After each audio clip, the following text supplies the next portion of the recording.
Today we're going to look at water's properties and how they pertain to acids and bases. So in the previous lesson we defined acids and bases, we talked about the various definitions for acids and bases, and we tried to talk about, or I tried to explain, conjugates and how the conjugate pairs work.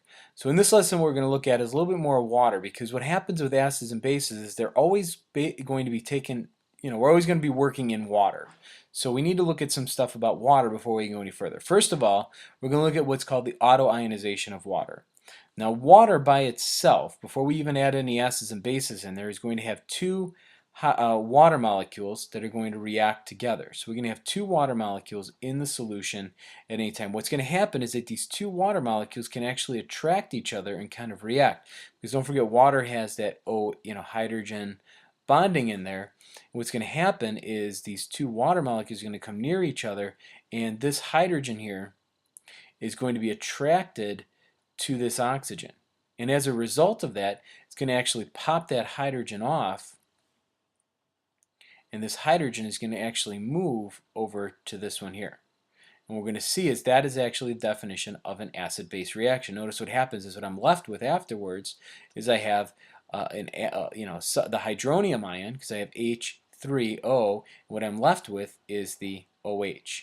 So what's going to happen here is I'm going to have the reaction forming, and I'm going to get H3O plus, and I'll have hydroxide. This happens all the time in molecules of water.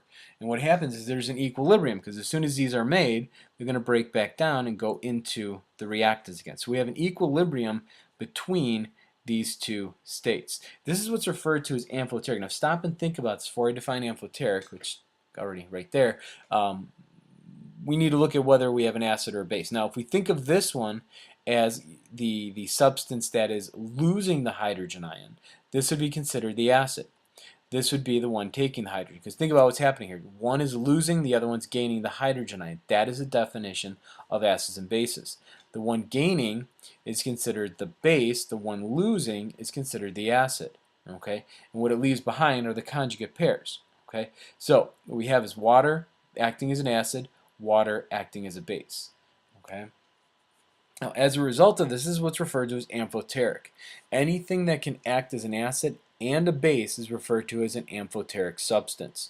Another example of an amphoteric substance would be something like HCO3 minus. Because what it can do is it can lose a hydrogen ion and become CO3 minus 2. Then it would be acting as an acid. Or what it could do is it could take a hydrogen ion and become H2CO3.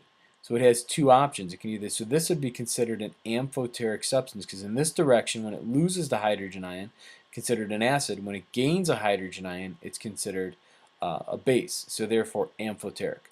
If we take a look at that carbonate ion, CO3 2 minus, well, it can gain a hydrogen ion. And when it does, it goes back to that CO3 minus. So it's acting as a base because it's taking a hydrogen ion, but it cannot lose any more hydrogen ions. So this is not amphoteric. So it has to at minimum have a hydrogen in it in order for it to be amphoteric. Okay? So amphoteric means it can act as an acid in one scenario and as a base in another scenario. Now back to the water autoionization. That's what's going on here. So the autoionization of water. Now remember, water is a liquid. Water here is a liquid. This is an aqueous ion. This is an aqueous ion. So I can, if I understand my rules for equilibrium, what I can do is I can write what's called equilibrium constant for this. We're going to put a little w down here because we have an equilibrium for water. That's what the W stands for. And we're going to write the products over the reactants, which would be the concentration of H3O plus, the hydronium ion, and multiply that by the hydroxide ion, all of that over water. But those are liquids, so we don't put them into the equilibrium. So what we have is Kw is equal to the hydronium ion times the hydroxide ion. All right? This is an equilibrium that we find in all water. And when we look at this and we actually look up the magnitude of Kw, we find that it's 1.0 times 10 to the minus 14. Now you know something about Ks, and you know something about equilibrium positions, right? Does this reaction favor the products, or does this reaction favor the reactants? Well, since K is so small, to the negative 14 to the negative 14 power, this reaction does not favor the products at all. It heavily favors the reactants. So in pure water, would I expect a lot of these ions? No. I'm going to get a very, very small number of these ions in the water. Okay. Now, this Kw has a name for it, and this Kw is referred to as the ion product for water. So this is the ion product for water. Why is it the ion product? Because it's talking about the ions of water, and we're talking about a product because we're multiplying these two together. So this is the Kw, or the ion product for water at when it's at equilibrium. All right. So what we can do is we can actually use this to find the concentrations of these two ions, which we'll do in just a second. Before we get to that, though, let's take a look at something else. Now, remember we talked about before how the hydronium ion, that H3O plus, okay, is equal to our hydrogen ion, remember? So what we're going to do is we're going to see a little shortcut here. What we're going to do is we're going to get rid of one of the waters, and we're going to remove water from this.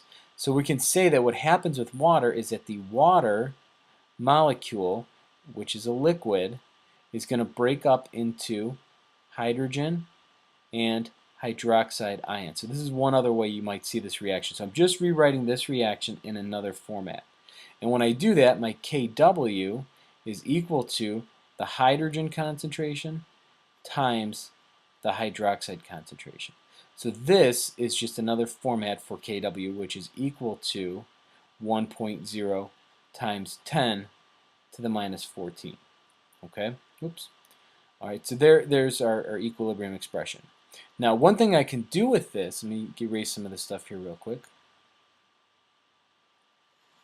is I can use this to solve for the concentration of hydrogen. So let's say we have pure water,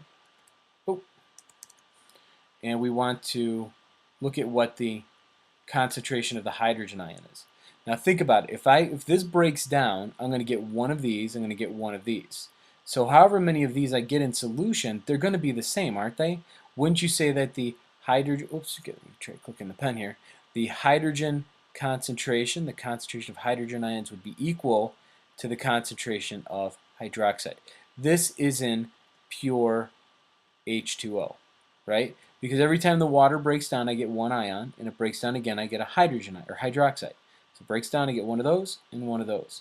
So therefore, if I said that the concentration of the hydrogen ion were equal to X, I could say that Kw was equal to X times X, or X squared, right? Which is all equal to 1.0 times 10 to the minus 14.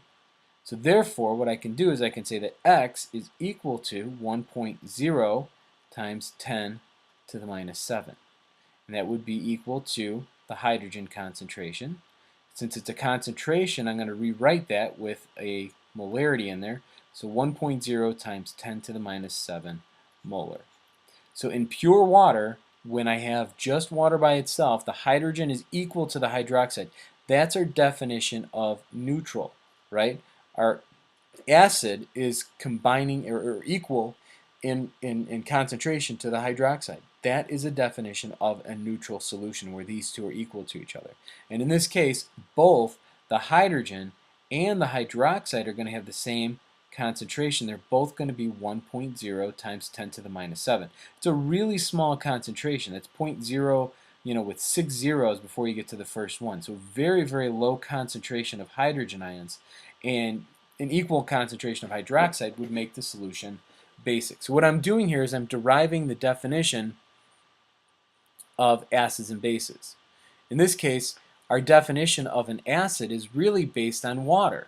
So in pure water, the hydrogen concentration is equal to the hydroxide concentration. We would say that the solution is neutral. So as long as this stays in balance, as long as the equilibrium of water, the dissociation of the liquid water into hydrogen ions stays the same, then I would have a neutral solution. But when we have an acid or a base, our concentration of hydrogen ions doesn't stay equal. It's not equal anymore. One of these is going to be higher in concentration. So if I were to add hydrogen ions, if I added HCl to this, Remember, HCl breaks up into hydrogen ions and chloride ions. Well, if I put this into the water, isn't the concentration of the hydrogen ion going to go up? Right? This goes up. So if we look at Kw, Kw is hydrogen times hydroxide. And if this is a constant and it has to say 1.0 times 10 to the minus 14, and I make this go up, wouldn't this have to go down? And therefore, this would be true. All right? My concentration of the hydrogen ion would be greater than the hydroxide. And if I added more hydroxide, then the opposite would happen. This would go up and this would go down, and that's what we would call a base. Okay? So what we can do is we can use this to figure out the concentration of hydrogen ions and hydroxide and determine if something's acidic, basic, or neutral. So let's take a look at number 1. What I want to do is calculate the hydrogen or hydroxide. Well, if I know that my hydroxide is 6.7 times 10 to the minus 5 molar, what I want to do is I want to find my hydrogen concentration. So what is the concentration of the hydrogen ion? What I'm going to do is I'm going to use Kw is equal to hydrogen times hydroxide. And what I'm going to do is solve for my hydrogen ion. Hydrogen concentration is equal to Kw over my hydroxide. Now, Kw is equal to 1.0 times 10 to the minus 14. That's always going to be true. You're never going to have that number change for you. Your hydroxide is 6.7 times 10 to the minus 5 molar. So what I can do is I can find my concentration of hydrogen ion by just solving this little equation here. I end up with, when I do the calculation, the division of this, I end up with 1.49, which is, no, let's take that back. Let's just round it to 5. 1.5 times 10 to the minus 10. And this would have molarity because I'm looking at concentration of hydrogen ion. It would be the molarity. So the question is, now is this solution acidic, basic, or neutral? Well, since my hydrogen ion, you want to look at it this way, is less than my hydroxide ion, I would say that this solution is basic. Okay? You could also compare it to 7, because remember, at neutral, the hydrogen ion has to be equal to 1.0 times 10 to the minus 7. That would have to be the hydrogen. The hydroxide has to be the same number, right? If it's neutral, these two, this is the only time that these two numbers are going to be the same, is when we're neutral.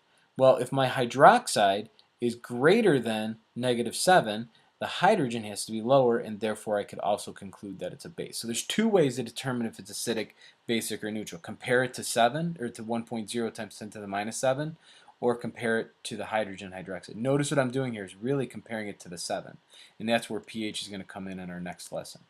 So let me do it one more time here. I know there's 4 examples, but I'm only do one more example here, and we'll do more in class.